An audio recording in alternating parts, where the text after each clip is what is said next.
Bien télé, bonjour. On va aller maintenant du côté donc de Louis Besson, Bey2Son.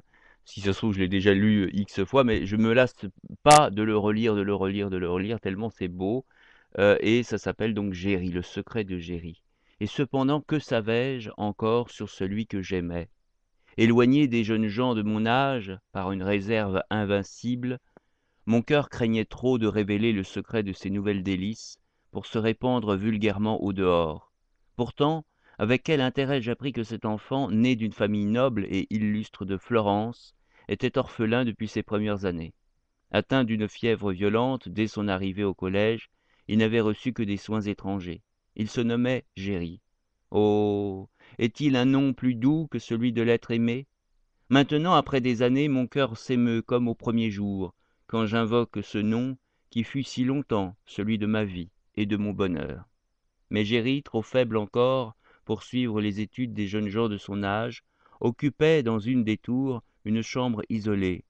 Mon unique espérance était donc de l'apercevoir quelquefois, au milieu du jour, dans la partie du verger que je découvrais de mon pupitre. Qui n'a connu, dans un premier amour, ces troubles infinis qui s'emparent de l'âme lorsqu'elle vole, tout entière, auprès de l'objet aimé? Si Géry levait les yeux vers ma fenêtre, je sentais mes jambes faiblir, mon regard se troubler, comme si quelque esprit du ciel était descendu en moi. Autour de lui rayonnait un charme inexprimable qui éclairait le ciel le plus sombre, me faisait aimer les arbres, la prairie du verger, en transformant merveilleusement tout ce qui l'approchait. Plus je me sentais près de lui, plus un ravissement intime me pénétrait, et la nuit, lorsque, en entendant le vent mugir au dehors, appeler et gémir dans les longues galeries, je venais à me souvenir de l'expression charmante de ses traits, à songer qu'il était là, sous le même ciel, abrité par le même toit, rien ne pourrait donner une idée des transports de ma joie.